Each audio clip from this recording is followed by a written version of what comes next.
L'anthrax, une maladie mortelle et hautement infectieuse, fait son apparition en Chine. Parmi les patients confirmés, une personne est morte. Les États-Unis offrent jusqu'à 5 millions de dollars pour des informations sur un trafiquant chinois de fentanyl, mais Pékin défend cet homme. Les autorités chinoises font pression sur les lycéens et les étudiants pour qu'ils se fassent vacciner, même si Pékin affirme que ce n'est pas obligatoire. Bienvenue dans Regard sur la Chine, je suis Vladian Mitens. Une maladie mortelle et hautement infectieuse a fait surface dans au moins 3 provinces chinoises. Il s'agit de l'anthrax. La période récente marque le premier cas de décès humain lié à la maladie en Chine depuis 10 ans. C'est ce que révèlent les chiffres officiels. Le décès a eu lieu dans la province du Shandong en Chine. Près de 5000 autres personnes y ont été trouvées en contact avec des malades confirmés ou des animaux liés à la maladie. Elles ont été placées en isolement et reçoivent un traitement médical préventif. Un rapport hebdomadaire du CDC du Shandong a révélé que 2 cas confirmés d'anthrax ont été signalés à l'agence à la mi-août. Le premier patient, un étudiant de 14 ans, est décédé au début du mois. Il avait développé des symptômes tels que fièvre, fatigue et convulsions. Le rapport hebdomadaire du CDC a été publié le 27 août, soit plus de 20 jours après le décès du premier patient. Le deuxième patient était lié au premier. Il s'était rendu au domicile de ce dernier pour aider à l'abattage du bétail. Les médecins lui ont diagnostiqué un anthrax cutané. Cela signifie qu'il a attrapé l'infection par contact cutané avec la bactérie. L'anthrax est souvent présent chez les bovins et les ovins. L'infection humaine peut survenir après un contact avec des animaux malades ou des produits contaminés. La forme la plus dangereuse de l'infection est l'anthrax pulmonaire, causé par l'inhalation de gouttelettes ou de poussière contenant la bactérie. Le taux de mortalité est de plus de 80%. Les personnes infectées présentent des symptômes semblables à ceux de la grippe, comme un mal de gorge, une légère fièvre et de la fatigue. Ces symptômes s'aggravent en un essoufflement qui peut entraîner la mort. Le Shandong n'est pas la seule région de Chine confrontée à ce problème. Le 9 août, les autorités municipales de Pékin ont également signalé un cas d'anthrax.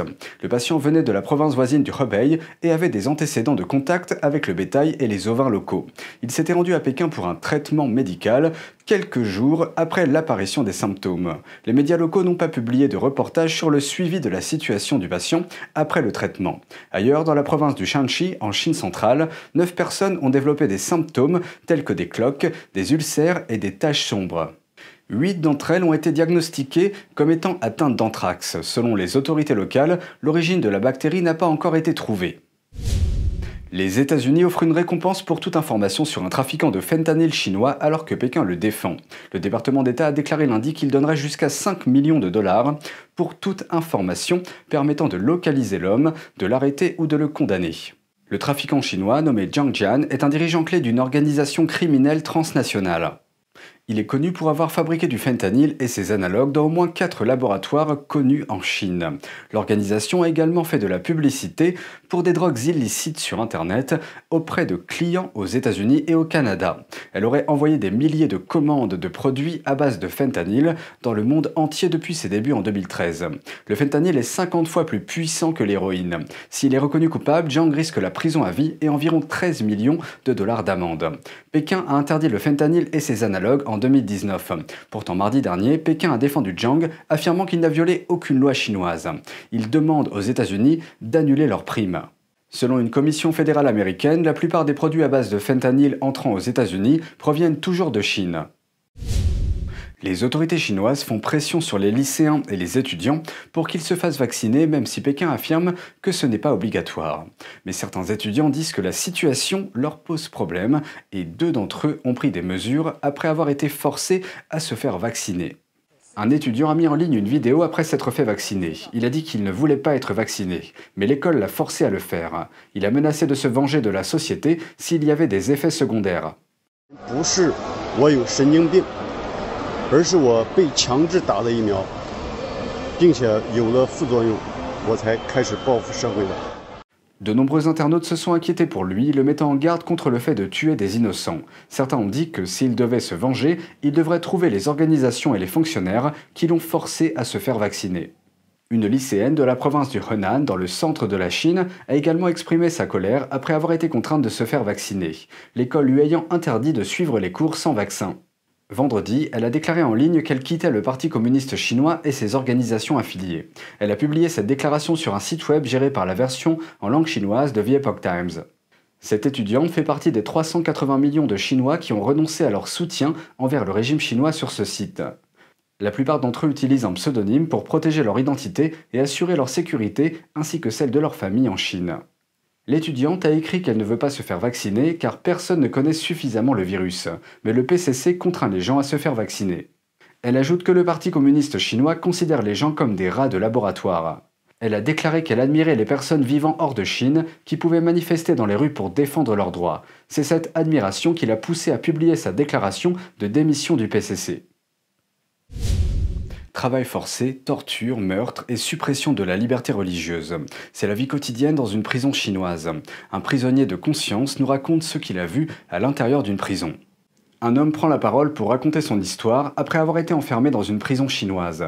Ce prisonnier de conscience dénonce la brutalité dont il a été témoin dans cette prison, notamment le travail forcé, la torture et le meurtre. Il a été emprisonné dans un établissement à Shenyang, une ville du nord de la Chine. Il a déclaré aux médias que ce qu'il a décrit est monnaie courante à l'intérieur. Pour protéger son identité, nous conservons son anonymat. L'homme a été initialement condamné pour diffamation après avoir critiqué en ligne les injustices sociales et le dirigeant communiste chinois. This time they said I committed. It's a long name. Defaming the country's chairman and leader, Comrade Xi Jinping. This is the first charge. The second is insulting the Chinese Communist Party. These were my two charges. Il a été emprisonné dans la prison numéro 1 de Shenyang pendant 3 ans. Il a observé un certain nombre de pratiques qui sont tenues secrètes de l'extérieur. Il a déclaré aux médias qu'il existait des usines au sein de la prison qui gagnent des centaines de millions de yuan chinois, équivalent à des dizaines de millions d'euros chaque année. Everyone must work in prison. We mainly made clothes in the prison I stayed in. The boss is Tianjin Detailed Fashion Limited. They export to the whole world. Il explique que les prisonniers travaillent 13 heures par jour et ne sont presque pas payés. Wages, when I got there, it was 2018, and the highest pay was 40 yuan a month. That's for the best workers, 40 yuan. For those less skilled, they got 10 yuan, 20 yuan. Et si les prisonniers n'atteignent pas le quota de travail de la journée, ils risquent d'être punis par les gardiens de prison. Il dit que beaucoup de ses codétenus lui ont demandé de révéler le problème du travail forcé quand il sortirait, parce qu'ils savent que c'est illégal au sein de la communauté internationale. Il a également déclaré aux médias que de nombreuses personnes qui pratiquent le Falun Gong, un système de méditation spirituelle persécuté par le régime, étaient emprisonnés là-bas. There are at least 40-50 Falun Gong practitioners there. They are from all walks of life. Some are professors, some are teachers, some are intellectuals from institutions. The Falun Gong practitioners I know who got the heaviest sentence have 12 years. Il a déclaré que ces pratiquants de Falun Gong subissent des pressions constantes dans le but de les faire abandonner leur foi. This happens all the time, every year. Last year, during China's National Day, they put the practitioners in a room, closed all the curtains to block out the light, and gave them the worst food possible. There were electric batons everywhere. Some practitioners refused to give up their faith. Guards then sent them to the high alert zone and tortured them there for a month. Selon le site d'information sur le Falun Gong Minghui.org, la ville de Shenyang a investi près de 5 millions de dollars pour construire sa zone d'alerte élevée, conçue pour persécuter les pratiquants de Falun Gong. Diverses méthodes de torture y seraient utilisées et certains prisonniers auraient perdu la vie. I know a Falun Gong practitioner. His name was Yan Xuguan. He was sentenced to 12 years and still had 8 years left when I got released. Once he was tortured via electric baton a lot, he almost died. I heard he wrote a few words to other prisoners, saying Falun Dafa is good. The police tortured him because of it. Il a également mentionné le taux de mortalité élevé de l'établissement. If they want you to die at midnight, you cannot survive to dawn. It's cold in northeast, right? They will take off all your clothes and rinse you down with cold water. That's when you get sick. Then they throw you on a hard board and open the window, and the person will die very quickly. That happens often.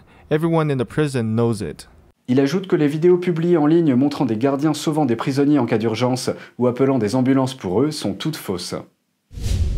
NTD TV vous propose chaque jour 1 heure de programme en français à la télévision, accessible gratuitement sur Orange 548, Free 799, Bouygues 802 et SFR 921. Première diffusion à 20h et rediffusion le lendemain à 13h. Vous pouvez aussi regarder nos vidéos sur le site ntdtv.fr et la plateforme ntdtv.fr YouMaker. C'est tout pour aujourd'hui. Merci d'avoir suivi Regard sur la Chine. On se retrouve demain pour une nouvelle émission. Prenez soin de vous et à bientôt.